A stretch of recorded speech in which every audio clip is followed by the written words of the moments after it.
Halo semuanya, selamat datang di channel MS Service.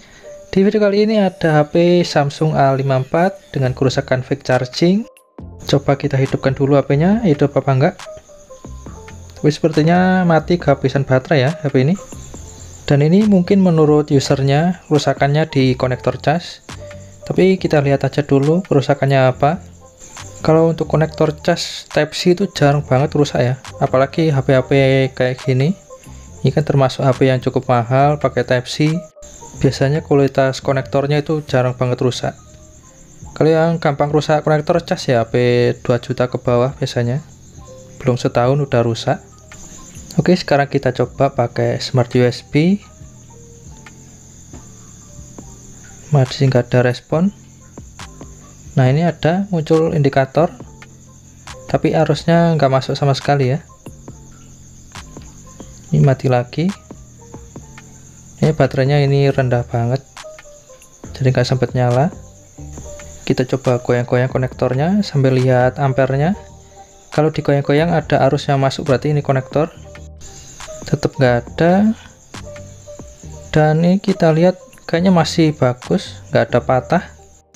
Oke, langsung aja kita bongkar untuk pengecekan yang lebih lanjut ya. Yang pertama kita cek dulu tegangan baterainya.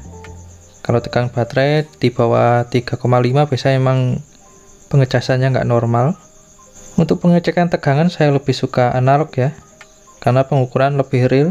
Kalau pakai digital kan jarumnya kena jari aja udah muncul tegangan. Ini tegangannya kecil banget ya, cuma 2, sekian volt, di bawah 3 volt.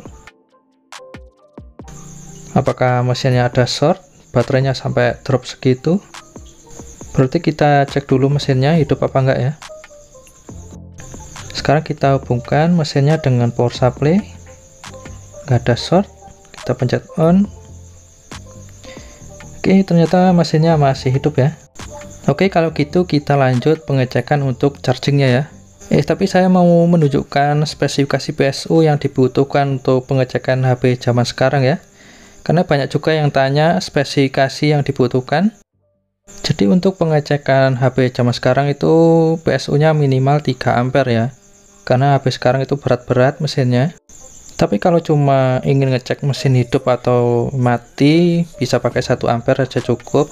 Saya sendiri juga jarang banget ngidupin HP tanpa baterai sampai ke menu, karena fungsi utama PSU ya untuk membantu mencari kerusakan ya, bukan sebagai pengganti baterai. Oke, kita matikan. Walau ada pinnya ya. Samsung repot banget kalau mau matikan, langsung cabut aja. Dan sekarang saya tunjukkan jika teman-teman pakai power supply 1 ampere sebagai tambahan referensi aja ya. Dan kita lihat apa yang terjadi. Nah, protect ya. Jadi untuk teman-teman yang masih pemula dan ingin beli power supply atau merakit, itu spesifikasinya minimal 3 ampere ya. Kalau pakai step down, minimal step down yang 5 ampere biar aman. Sekarang saya tunjukkan kalau pengecekan mesin aja tanpa LCD, apakah kuat 1 ampere. Meskipun LCD AMOLED ini tergolong ringan ya daripada IPS. Oke, udah hidup. Kita lihat. Ternyata tetap protect ya. Ternyata mesin A54 ini memang cukup berat untuk power supply 1 ampere. Tapi kalau teman-teman beli atau ngerakit pakai analog 3 ampere, nanti teman-teman akan mengalami kesulitan jika menemui kasus mati total ya. Untuk analisa mati total itu susah banget kalau pakai yang hanya bisa 3 ampere, karena gerakannya akan sangat minim ya. Dan kalau pakai yang digital aja itu juga susah, karena pengukurannya nggak real time, jadi ada delaynya. Karena HP ini baterainya drop banget, kita cas dulu. Karena HP normal pun kalau baterainya di bawah 3 volt nggak akan normal ya proses chargingnya. Dan kalau ada yang tanya tembak baterai pakai tegangan berapa, usahakan tegangannya di bawah 5 volt ya, karena biasanya di baterainya sendiri ada tulisan input tegangan 4,5, rata-rata segitu ya. Nah, ini terbaca 2,5 ya, baterainya drop banget. Nah, ini reportnya juga kalau teman-teman pakai power supply 1 ampere, buat tembak tegangan itu protect mulu ya. Dan untuk arus maksimalnya kayaknya 3 ampere masih aman banget ya, karena kebanyakan HP sekarang udah fast charging. Tapi kalau kayak HP Nokia jadul pakai arus 3 ampere ya auto kembung baterainya, pasti panas banget. Oke, sepertinya ini sudah cukup ada isinya. Dan kita cek lagi pakai Smart USB. Oke, kita konekkan USB. Dan ini kelihatannya masih fast charging ya. Ini indikatornya muncul. Kita tunggu sampai ada persenan. Biasanya kalau normal itu naik arusnya. Nah, ini ada persenan juga. Ampernya tidak masuk ya. Biasanya penyakit Samsung ada di soketnya. Coba kita pencet-pencet. Sepertinya tidak ada tanda-tanda. Ini sepertinya bukan soketnya. Ini indikatornya masih nyala ya. Untuk masalah fast charging ini penyebabnya banyak banget ya. Mulai dari konektor, soket, fleksibel, sama ada fuse, UVP, IC charge. Bahkan ada saya menemui dioda konslet juga jadi fast charging kayak gini. Dan untuk yang mengira tegangan 4,6 ini tegangan USB, ini bukan ya. Ini saya ubah 5 volt juga nggak ngecas. Untuk Smart USB udah saya setting 5,2 volt. Sekalian bikin thumbnail dulu lah. Bikin thumbnail gini-gini aja sih. Nah, ini kayaknya udah menarik kayak gini. Dan saya mau menunjukkan sebuah trik untuk melakukan pengecekan konektor cas masih bagus apa enggak. Saya pakai resistor. Ini kabel hitam dijepit kayak gini dan ujungnya langsung ke positif 5 voltnya. Kalau arusnya terbaca masih nggak jauh dari rumus I sama dengan V per R, berarti masih bagus ya. Untuk nilai resistor yang saya gunakan 2,2, tapi mungkin nilai resistornya udah bertambah karena udah sering banget saya pakai untuk ngetes power supply juga. Nah, ini ada drop sedikit dari yang tadi, tapi kita coba lagi. Nanti ada drop tapi tipis banget, jadi masih oke lah soket bawahnya ya. Dan ini bisa dilanjutkan sampai ke atas-atasnya ya, yang bagian ngedrop di bagian mananya. Kalau misalnya nggak ada yang ngedrop sampai atas, berarti bukan masalah di jalurnya ya, jalurnya berarti masih bagus semua. Pasti ada yang bilang kenapa nggak cek tegangan aja, karena kalau cuma cek tegangan, biasanya kalaupun konektornya jelek dicek tegangan itu masih ada 5 volt kadang ya. Kalau mau ngecek tegangan yang di konektor baterainya udah masuk ke konektor baterai apa belum kayak gini. Nah, ini nggak masuk ya. Harusnya kalau normal ini masih ada, biasanya tegangannya naik turun kalau HP normal. Karena di fleksibelnya ini udah masuk, berarti kemungkinan besar masalahnya ada di mesin ya. Jadi kita cek skema dulu jalurnya ke mana aja.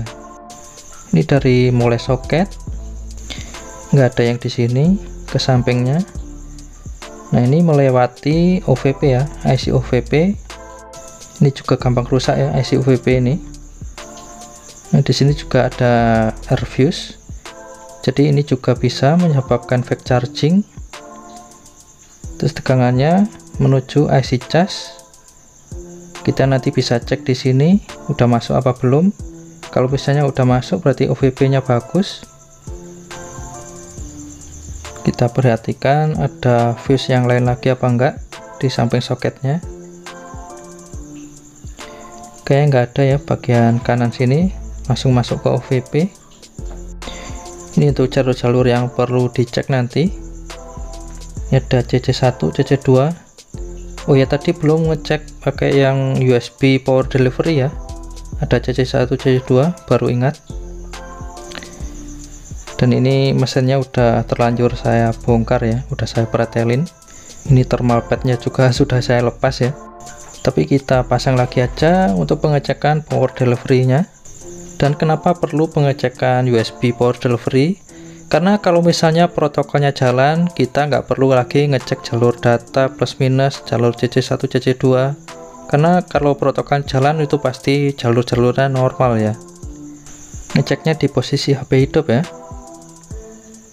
Nah, oke, tegangan langsung naik. Tapi arusnya tetap 0 ya. Tapi protokol power delivery-nya normal, tegangannya jadi 9 volt langsung. Ini kalau pakai analogi biar mudah dipahami. Ini seperti teman-teman mau ngisi air bak mandi, udah hidupin pompa air, udah muter kerannya, tapi airnya nggak mau keluar. Nah, komponen elektro yang berfungsi sebagai keran ini adalah MOSFET ya. Jadi kemungkinan kerusakannya antara MOSFET di OVP atau MOSFET di IC cas. Atau bisa jalurnya ya, karena tadi kan kita belum ngecek sampai di input IC casnya. Dan letak IC casnya ada di sini ya. Dan ini harus buka kaleng. Dan ini mesinnya juga sangat tipis banget untuk Samsung A54 ini. Jadi untuk buka kaleng itu sangat beresiko sekali ya. Jadi kita lakukan rehot dulu untuk bagian IC cas dan OVP. Kalau misalnya di rehot masih belum pulih, nanti kita buka pakai tang ya. Kita buka sebagian. Dan kalau ada yang tanya pakai suhu berapa, angin berapa, kalau bisa jangan pakai patokan itu ya. Karena bisa aja settingan blower itu beda-beda ya. Kalau menurut aturan atau standarnya sampai IC-nya bisa digoyang. Tapi karena ini IC-nya tertutup kaleng ya, cukup digoyang komponen sampingnya. Intinya suhunya cukup panas untuk mereset sebuah komponen ya. Tinggal nunggu dingin dan kita tes lagi. Kalau untuk pengecekan charging, ini harus di posisi pas berada di menu ya. Karena ada HP yang kalau di posisi mati bisa ngecas, kadang kalau di menu malah nggak bisa ngecas. Ngecas gak nambah gitu ya, banyak banget kasus kayak gitu. Oke, kita tes pakai USB power delivery lagi. Nah, kali ini arusnya langsung masuk ya. Ini juga isi daya super cepat. Tapi arusnya masih kecil, kita tunggu, biasanya ada komunikasi antara charger dan HP-nya ya. Nah, ini arusnya udah nambah. Untuk HP yang canggih-canggih emang kayak gini ya. Arusnya nambah dikit-dikit. Bisa menyesuaikan suhu HP, bisa tergantung baterai juga. Sekarang kita coba charger yang lain. Ini kan pakai power delivery. Ini pakai charger Oppo. Kita lihat bisa ngecas apa enggak. Kalau ini bisa ngecas, kayaknya bisa semua cas juga bisa. Oke, masuk. Ini tulisannya isi daya cepat, tapi tegangannya cuma 5 volt 1 ampere ya. Memang protokolnya beda ya, yang dipakai Oppo. Oke, sekarang saya mau ngetes pakai charger biasa 5 volt 2 ampere.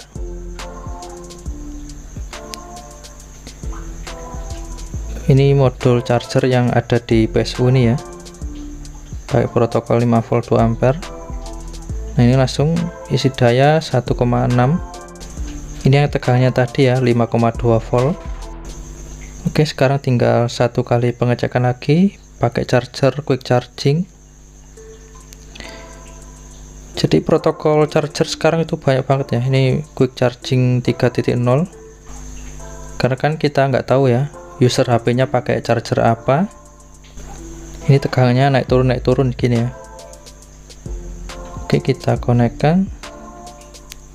Nah, ini juga isi daya cepat ya. Dan tegangannya hampir sama kayak yang power delivery tadi ya. Oke, sepertinya ini HP-nya udah normal kembali ya. Jadi kemungkinan tadi IC OVP-nya yang protek ya.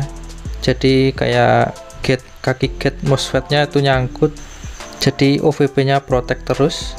Oke, semoga videonya bisa bermanfaat dan sampai jumpa di video selanjutnya.